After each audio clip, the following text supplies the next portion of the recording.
What is up, YouTube? Welcome back to Stocks by the Numbers, and today I'm doing another installment in my new series of How'd I Do? Let's Review. And we're going to jump into a company that I did an initial video on about 7 months ago. Name of the company, Netflix Incorporated. Ticker symbol NFLX, listed here on the NASDAQ. As we can see, stock down a little over 3.5% today, sitting here at 284.17. And, we're going to check out some of the numbers, and we're going to see how I did. Now, going back to was right here. After this company posted earnings, they had a big drop down, right? Subscriber growth went down. And I did mention that we were in a little bit of a descending channel here, potential descending wedge.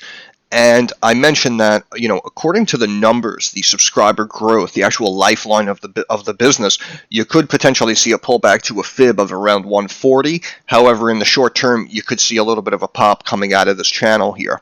And what happened was the latter, right? So the company did not get beat up. Again, at the time, I think they were trading at about 2.5 times yearly revenue, which I guess they felt was, excuse me, which I guess Wall Street felt was the bottom for the value of this business. And as we see, May 20th right here, see the stock jumped to about 185 and change, and that is that was one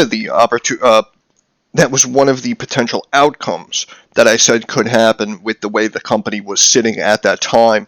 Now, I initially made the video on May 12th, and on May 20th, I threw an update in the comments section talking about roughly the 15% rise up to like the mid 180 level.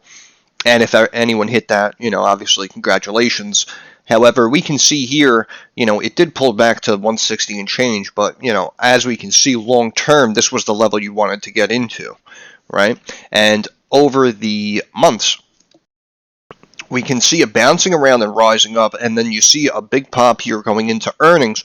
And as we can see, nice beat on the EPS side with a very, very slight miss on the revenue side. However, did not affect the price of the stock, and Wall Street decided to rally that up to about 250 and change, then bounce it around and keep it flat going into the following earnings report, which, as we can see here, beat on EPS side, beat on revenue side.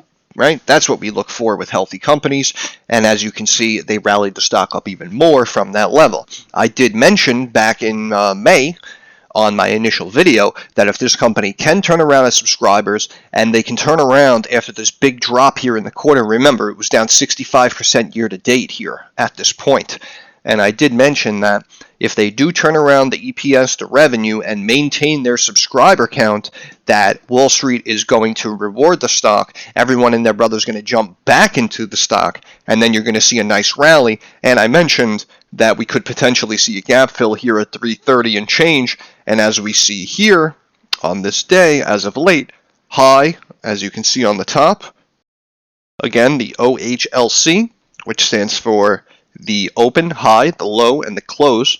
You can see the high of the day, 332.70, right? So, again, not every call is going to be correct. However, I did mention that if it does rally, it will go back to that gap fill and that level, and that's exactly what happened. And as you can see, as soon as it hit that level, it had a little bit of resistance and has since been bouncing around these fibs. Now, obviously, we're going to have to see quarter over quarter moving forward if the company maintains their numbers and their subscribers, and obviously that's going to give us a potential jump back up to about right here. As you can see, the bottom of these candles here would be the next level. So you're looking at like 470 and change, potentially 480. So we could have a really big rise from these levels. However, it's all up to the company. And as of right now, again, now with the company trading like 4 times revenue when they were trading 2.5 times revenue, right? 126 billion. We come down here as of last year, 30 billion, right? So they're trading like 4 times yearly revenue. So you could potentially say that the stock is fair valued. However, one thing that caught my eye right here, Netflix password sharing alert, new crackdown starts in 2023. Now, I do know that a lot of people with Netflix accounts do share it with friends and family, and also people who do not have Netflix accounts, right? It's probably for a reason. Either A, money is tight and, they just can't afford another subscription for 10, 12, 15 a month, whatever the heck they charge, I don't even know. But more importantly, if they have the money but just elect to share it with someone else, then what that tells you is they're not sold on the product and service, right? There's nothing, double negative right there. There's nothing.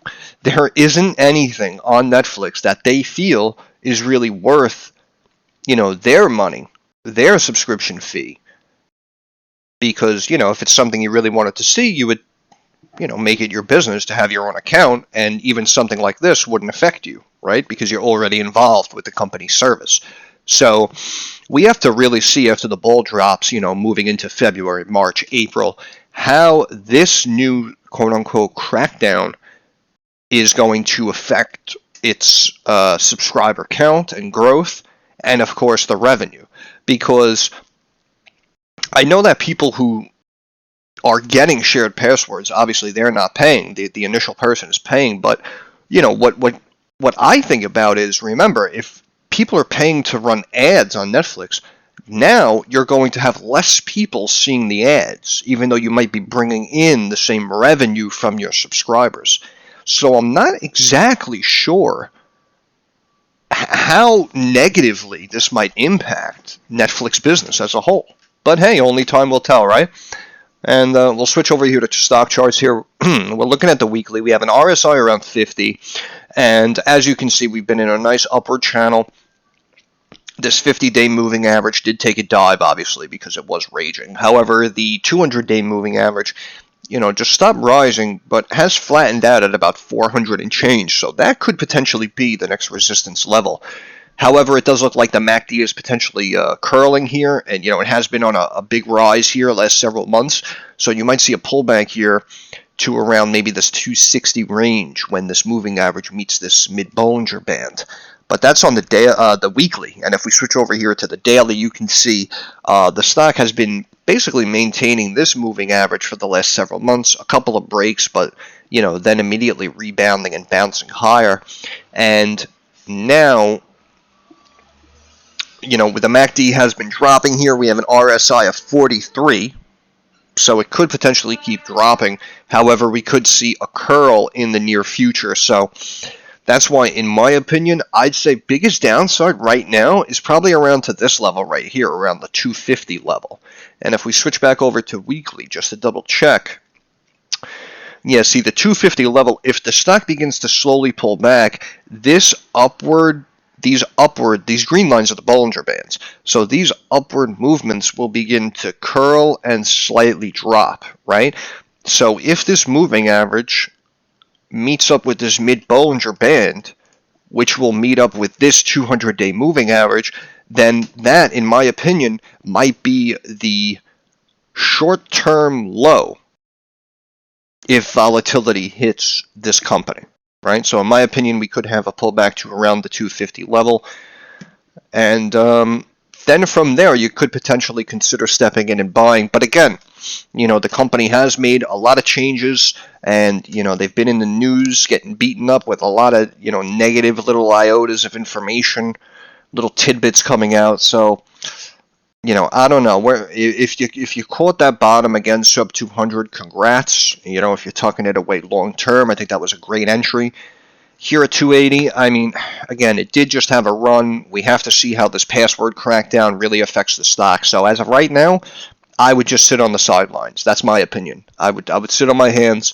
I would not be a buyer or a seller of Netflix here at this level.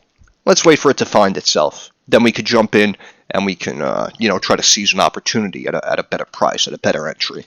But I'm going to leave it there. I just wanted to give you guys a quick update. I mean, I know it's the holiday season, Christmas and whatnot. Everything's slow. A lot of you guys might just be hanging out, not running any trades this week or this month, and that's fine. There's nothing wrong with that. But, I was basically just sitting here, So, I had to do something, and I wanted to make a video.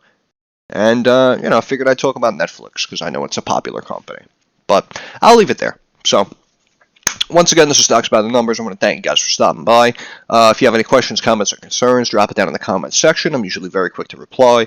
Just like everyone on YouTube says, if you like the video, give it a thumbs up, helps out the algorithm. If you like the video, subscribe to the channel. And, you know, basically, holiday season, I wish you all well. I really hope everyone's happy and healthy. I hope everyone's staying level-headed, but also staying ready and staying sharp, waiting for the ball to drop, ready to jump into this market in the new year, and really, just seize the opportunities that the market gives to us. And like I always say, I know that markets are uncertain, and sometimes it seems like a different language, but I just want everyone to stay sharp, stay level-headed, and moving forward, I do wish everyone makes a couple of dollars. You guys going out for New Year's, I just hope everyone stays safe. And, yeah, I don't know what I'm talking about, but I'll end it there again. Thanks for stopping by. I'll see you guys in the next one.